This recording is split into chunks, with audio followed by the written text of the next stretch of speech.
Hello বন্ধুরা, welcome to our channel. তো তোমরা সবাই কেমন আছো? আশা করছি ভালো আছো, সুস্থ আছো। আমরাও ভালো আছি, সুস্থ আছি। আরও একটি নতুন ভিডিওতে তোমাদেরকে জানাই অনেক অনেক স্বাগত আর অনেক অনেক ভালোবাসা। আজকে কোনো ব্লগ তোমাদের সাথে শেয়ার করবো না, আজকে একটু শেয়ার করবো সন্ধ্যের থেকে।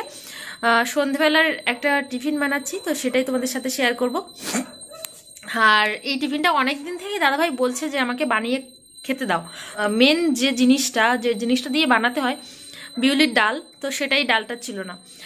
আমরা বাঙালিরা তো আমরা বিশেষ করে আমি তো বলি ডাল বড়া, কিন্তু এটার অরিজিনাল কি নাম সেটা আমি জানি না। হিন্দিতে বলে মেদু বড়া। তো এটুকুই জানি, এর বাইরে আর কিছুই জানি না। কিন্তু বড়াটা আমার খেতে খুব ভালো লাগে, আমি এর আগেও খেয়েছি। তো খুবই টেস্টি। আর দাদাভাই তো বাইরে থাকতো ব্যাঙ্গালোরে, তো ওখানে খেত। তো সেই জন্য মানে অনেক দিন থেকে বলছে দাদাভাই যে আমাকে একটু বানিয়ে দাও। তো মানে মেন ডালটা ছিল না, কালকে বসিরহাটে গেছিলাম, কালকে ওখান থেকে নিয়ে এসেছি। তো সেই জন্য আজকে ভাবছি মেদু বড়াটা বানিয়ে দেবো। তো তার জন্য সব জিনিসপত্র গুছিয়ে নিয়ে চলে এসছে। আর কি কি লাগছে তোমাদেরকে দেখিয়ে দেবো। আর প্রথম থেকে শেষ পর্যন্ত অবশ্যই দেখবে। আমি কিন্তু ফার্স্ট টাইম বানাচ্ছি, তো কোনটা ভুল হয়ে যাবে কোনটা কি হবে জানি না, কেমন হবে জানি না। অবশ্যই যেরকমই হোক না কেন সেরকমটাই তোমাদের সাথে শেয়ার করব। তো দেখতে থাকো ভিডিওটা, প্রথম থেকে স্কিপ না করে পুরো ভিডিওটা দেখবে, অবশ্যই ভালো লাগবে। তো চলো, নতুন কিছু বানাতে গেলে সবারই একটা এক্সাইটেডমেন্ট থাকে। তো চলো দেখি বানিয়ে ফেলি। কি মানে আসলে কি বানানো হয় দেখি সেটা। মানে অরিজিনাল মেদু বড়াই হয় না অন্য কিছু হয়ে যায়। তো চলো, সবগুলো আমি গুছিয়ে গেছি, নিয়েছি কি কি লাগছে চলো। তো এখানে দেখো বিউলির ডালটা নিয়েছি, আর আমি এখানে 4 ঘন্টা মতো ভিজিয়ে রেখেছিলাম। 4 ঘন্টা, হ্যাঁ 4 ঘন্টা মতো ভিজিয়ে রেখেছিলাম। 3 ঘন্টা 3.5 ঘন্টা ভিজিয়ে রাখলেই এনাফ। তো আমি 4 ঘন্টা মতো ভিজিয়ে রেখেছিলাম। আর ডালগুলো দেখো একদম মুখ খুলে গেছে, একদম ফুলে ফুলে গেছে। আর জলটা ঝরিয়ে আমি এখানে রেখে দিয়েছি। তার সাথে নিয়েছি এখানে একটুখানি আতপ চাল। আতপ চালটা দিলে এই বড়াটা একদম ক্রিস্পি হবে আর কি, মচমচে হবে, বাংলা কথা যেটা। হ্যাঁ, তো আর এখানে আছে ধনে পাতা। এই যে ধনে পাতা কুচিয়ে নিয়ে আমি ওইভাবে, পাতা ছোট ছোট পাতা ছিল তো পাতা নিয়েছি। আর এখানে একটু আদা নিয়েছি, আর এখানে 4টে কাঁচা মরিচ নিয়েছি, মানে কাঁচা লঙ্কা। তো এইগুলো আমি মিক্সিতে দিয়ে পেস্ট করে নেবো একসঙ্গে। তার জন্য এখানে দেখো একটা মিক্সি নিয়ে নিয়েছি, আর ডালগুলো আমি এর মধ্যে দিয়ে দেব।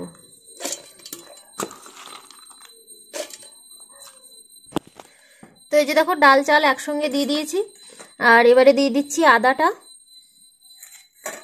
কাঁচামরিচ দিয়ে দিচ্ছি, আর দিয়ে দিচ্ছি ধনে পাতা, আর দিয়ে দিচ্ছি একটুখানি লবণ। তো এবারে এটা আমি পুরোটা পেস্ট বানিয়ে নেব। তো দেখো একটা আমি সুন্দর পেস্ট বানিয়ে নিয়েছি, আর এটা এই গামলাতে এবারে ঢেলে নেব। তো এখানে দেখো গামলায় আমি ব্যাটারটা ঢেলে নিয়েছি, আর এরকমভাবে হাত দিয়ে এবারে ফেটিয়ে নেব ভালো করে। আর যত ফেটিয়ে নেবে ততটাই মানে কিন্তু বড়াটা ভালো হবে, আর একদম ফোম টাইপের হয়ে যাবে দেখবে, তখনই মনে করবে যে ব্যাটারটা একদম রেডি হয়ে গেছে। তো আমার দেখো একদম ফোম টাইপের হয়ে গেছে, আর গোলাটা কিন্তু একদম মসৃণ হয়ে গেছে, একদম সফট, এরকম একটা ভাব চলে এসছে। তো আমার একদম ব্যাটারটা রেডি। এরকমভাবে ব্যাটারটা আমি এক সাইডে রেখে দেবো এবারে। আর এবারে চলো একটু মানে যে চাটনিটা বানাই, তো সেই চাটনিটা আমি বানিয়ে দেখাবো তোমাদেরকে। তো এবারে আমি বড়ার জন্য চাটনিটা বানিয়ে নেব। চাটনি বানানোর জন্য এখানে একটা প্যান বসিয়ে দিয়েছি, প্যানটা গরম হয়ে গেছে। আর এর মধ্যে আমি দিয়ে দিলাম কিছু বাদাম। তো আজকে আমি বাদামের চাটনিটাই বানাবো। এতে কিন্তু নারকেলের চাটনিও তোমরা বানাতে পারো, খুবই টেস্টি হয়, কিন্তু বাদামের চাটনিটাও খেতে খুব ভালো লাগে। তো আজকে আমি বাদামের চাটনিটাই তোমাদের সাথে শেয়ার করব। আর এখানে দেখো বাদামগুলো আমি ভালো করে ভেজে নিয়েছি। বাদাম ভেজে নিলে কি বলো তো, একটা ভাজার যে স্মেল হয় সেই স্মেলটা মানে চাটনির মধ্যে পাওয়া যাবে। তো আমি প্যানের মধ্যে একটুখানি সর্ষের তেল দিয়ে দিয়েছি, আর তার সাথে সাথে দিয়ে দিলাম একটুখানি বিউলির ডাল, যে ডালটা দিয়ে আমি বড়াটা ভাজবো, তো সেই ডাল। আর তার সাথে একটুখানি ছোলার ডাল। তো ছোলার ডাল আর বিউলির ডাল একসঙ্গে একটুখানি ভালো করে ভেজে নিচ্ছি। তো ডালটা ভাজা ভাজা হয়ে গেলে আমি এর মধ্যে দিয়ে দিচ্ছি পেঁয়াজ কুচোনো, একটুখানি আদা, এর মধ্যে তোমরা রসুনও দিতে পারো, তো সেটা আমি দিচ্ছি না, তোমরা চাইলে দিতে পারো। তো এটা আমি এবার একটু ভালো করে ভেজে নেব। তো একটু ভাজা ভাজা হয়ে এলে আমি দিয়ে দিচ্ছি একটা কাঁচা লঙ্কা, মানে দুভাগ করে দিয়েছি, দিয়ে একটুখানি ভেজে নিচ্ছি। এরপরে এর মধ্যে দিয়ে দেবো একটুখানি শুকনো লঙ্কার গুঁড়ো, তোমরা যেরকম ঝাল পছন্দ করো তো সেরকমভাবেই দেবে। আর আমি একটু কম ঝালই পছন্দ করি, তাই জন্য একটু কম ঝালই দিলাম। আর সাথে একটুখানি লবণ দিয়ে দিলাম স্বাদ মতো, একটুখানি হলুদ আর একটুখানি গোটা জিরে। তো এটা দিয়ে ভালো করে একটু নেড়েচেড়ে ভেজে নিচ্ছি। একটুখানি বেশি ভাজা ভাজা হয়ে এলে এর মধ্যে দিয়ে দেবো এবারে একটুখানি ধনেপাতা। যে ধনেপাতাটা মানে আমি গোটাই রেখেছিলাম সেই ধনেপাতাটাই দিয়ে দিলাম। তো এবারেই আমি একটুখানি ভেজে নেব, বেশি ভাজবো না, তাহলে ধনেপাতার যে গন্ধটা সেটা চলে যাবে। তো আমি হালকা ভেজে নিয়েছি, এবারে আমার একদম ডান, মশলাটা রেডি। তো এটা দিয়ে আমি একটা পেস্ট বানিয়ে নেব। আর যে বাদামগুলো আমি খোসা ছাড়িয়ে নিয়েছি, তো এবারে আমি মিক্সিতে দিয়ে দিচ্ছি। মিক্সিতে দিয়ে মশলাটা দিয়ে পুরো একটা পেস্ট বানিয়ে নেব।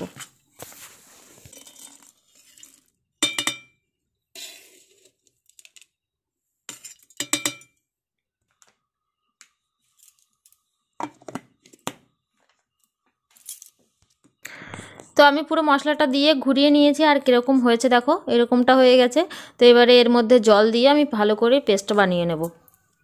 তো আমার চাটনি একদম রেডি। আর এবারে তরকাটা তৈরি করার অপেক্ষা, তো একটু পরেই করব, আমি যখন খাবো তার একটু আগে করে দেব। আর এত সুন্দর হয়েছে না চাটনিটা, তো খুব সুন্দর হয়েছে। তো এখানে আমি রেডি করা ব্যাটারটা নিয়ে নিয়েছি, আর এই ব্যাটারের মধ্যে আমি একটু দিয়ে দিচ্ছি গোটা জিরে, অল্প করেই দেব। আর এবারে দিয়ে দিচ্ছি ধনেপাতা কুচোনো, যেটা কুচোনো ছিল। তো এর আগে আমি ধনেপাতা দিয়েছি এর সঙ্গে, পেস্টের সঙ্গে, তবুও আমি একটুখানি কুচোনোটা দিলাম, দেখতে ভালো লাগবে। এর সাথে তোমরা কাঁচা লঙ্কা কুচোনোও দিতে পারো। তো দিয়ে এটাকে আমি ভালো করে আবারও মাখিয়ে নিচ্ছি। আর এটা কতটা ফোম টাইপের হয়ে গেছে আর মানে একদম ব্যাটারটা রেডি কিনা সেটা চেক করার জন্য আমি কি করছি দেখো, এখানে একটা মগে করে জল নিয়ে নিয়েছি, আর একটুখানি ছোট্ট করে দলা নিয়ে আমি জলের মধ্যে ছেড়ে দিচ্ছি। এটা যদি ভেসে ওঠে তাহলে বুঝবে যে মানে ব্যাটারটা তৈরি হয়ে গেছে। আর এখানে দেখো সুন্দর ভেসে উঠেছে। তো এটা ভাজার জন্য একদম রেডি।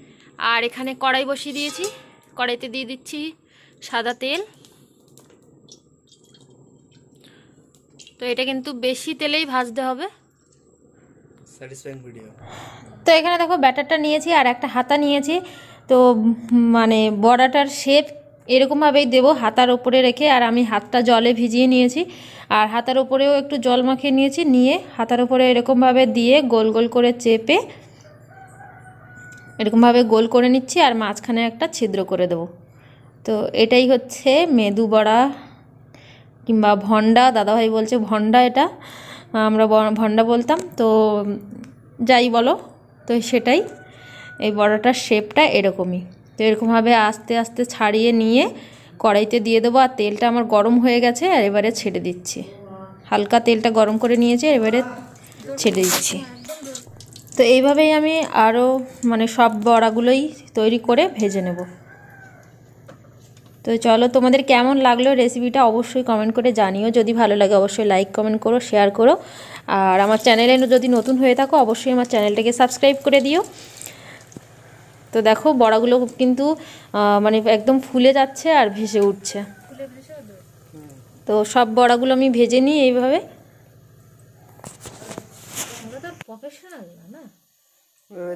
ছাড়ি দিলে যায় না। কি হলো, আমরা ছাড়ি দিচ্ছি কেন?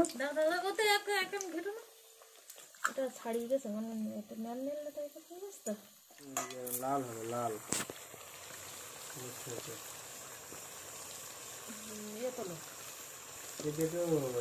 খাতাটা তোলো।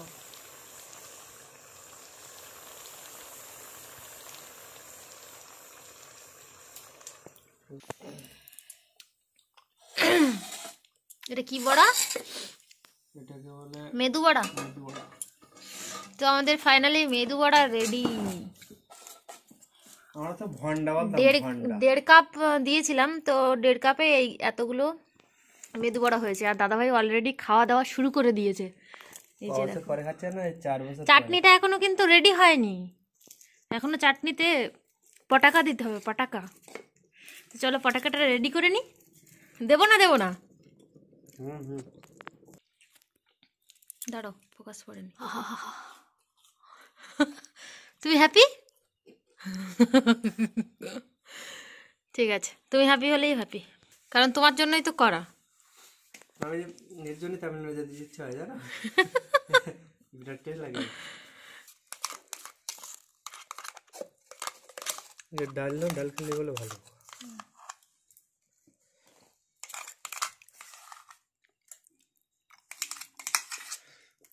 ওটা কি বাদামের খাজা? বাদামের চাটনি। করে আর আমরা কিভাবে যে দুটো করে নিতাম। কেন বেশি দিত না? হুম। একটা করে খেয়ে যাবো।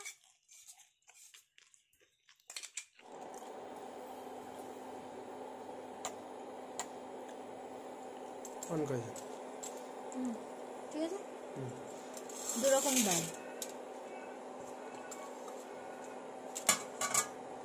একটা কাঁচা লঙ্কা,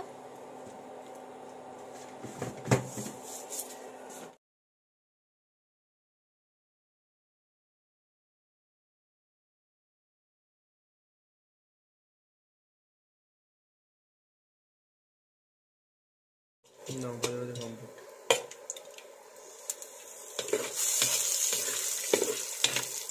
তরকারি দাদা ঢেল দাও। এত জল সব দেবো, পজ করানি তো। দাও দাও দাও দাও, মাঝখানে ঢেল দাও। ওহ সেই একদম খাওয়া। ব্যাস ওটা ঘেটে দাও ভালো করে। তো ফাইনালি আমাদের মেদু বড়া রেডি। আর এই যে দেখো তাড়াতাড়ি দাদাভাই কিরকম হ্যাংলামো করছে, দেখো তোকে কি বলবো, সেই টেস্ট। হ্যাংলামো করছে। সুপার। 4 বছর পরে খাচ্ছে, 4 বছর। ক বছর? 4 বছরের বেশি। 4 বছর তোমার বিয়ে হয়েছে, তার আগে এসছো। তাহলে আর 1 বছর হতে গেল। তো সন্ধেবেলা সবাই আমরা জমিয়ে এখানে খাওয়া দাওয়া করতে বসেছি। আর চলো মেদু বড়াটা টেস্ট করেই দেখি কেমন হয়েছে। দাদাভাই তো বলছে দারুণ হয়েছে, দারুণ হয়েছে। আর এখানে সোনাই কার্টুন চলছিল, ওই জন্য সাউন্ডটা অফ করে দিয়েছি। আর সোনাই দেখো এক হাতেই দুটো তিনটে একসঙ্গে নিয়ে বসে গেছে। আর দাদাভাই বলছিল যে ওটা হচ্ছে ওরা ওখানে যেখানে খেত কোম্পানিতে, তো ওই উপরের যে ছালটা একদম পুরো, এটা তো ক্রিস্পি হয় আর উপরের একদম ছালের লেয়ার পড়ে, তো ওই ছালটা ছাড়িয়ে মানে ওরকমভাবে চাটনি দিয়ে খেত। তো সেটাই বলছে। আর ওই ওই ভিতরের যে কাঁচা কাঁচা মতো ওটা ফেলে দিত, মানে প্রথম তখন খেত, অতটাও ভালো লাগতো না খেতে, তাই জন্য ওটা ওরকমই করতো, মনে করতো যে কাঁচা আছে তাই জন্য ওটা ফেলে দিত। তো সেটাই বলছিল। আর অনেক গল্প করছিলাম আমরা আর খাচ্ছিলাম। আর বাবার একটু শরীরটা খারাপ, ওই জন্য বাবা খাচ্ছে না, শুয়ে আছে। তো আমরা সবাই মিলে একসঙ্গে খেতে বসেছি। আর সোনাই দেখো ওখানে দুটো তিনটে একসঙ্গে নিয়ে খেতে বসেছে। আরেকটা জিনিস বানিয়েছিলাম, এটা হচ্ছে সুজির ভাপা পিঠে। তো মানে জালটা ঠিকঠাক পাইনি, আর গ্লাসটাও মানে অন্যরকম হয়ে গেছে, নিচের দিকে সরু মতো গ্লাস, তো ওই জন্য এটা বেরোচ্ছে না, কিন্তু এটা সুন্দর বেরোয়। আর মাদের ওখানে করেছিলাম, এত সুন্দর হয়েছিল। তো সেটাই পিস পিস মতো এরকমভাবে কেটে বার করতে হয়, তো লম্বা করে কেটে বার করতে হয়েছে। তো দাদাভাই সেটা নিয়েই আমাকে মানে বলছিল বারবার, যে বলছে এর মশলা কই, মশলা বেরিয়ে গেছে, তো কীরকমভাবে খাবে, তো মা বলছে এরকমভাবেই খেয়ে নেব। তো চলো আমরা খুব মজা করে খাচ্ছিলাম। আর তোমাদের ভিডিওটা কেমন লাগলো অবশ্যই কমেন্ট করে জানিও, যদি ভালো লাগে অবশ্যই লাইক করো। আজকের মতো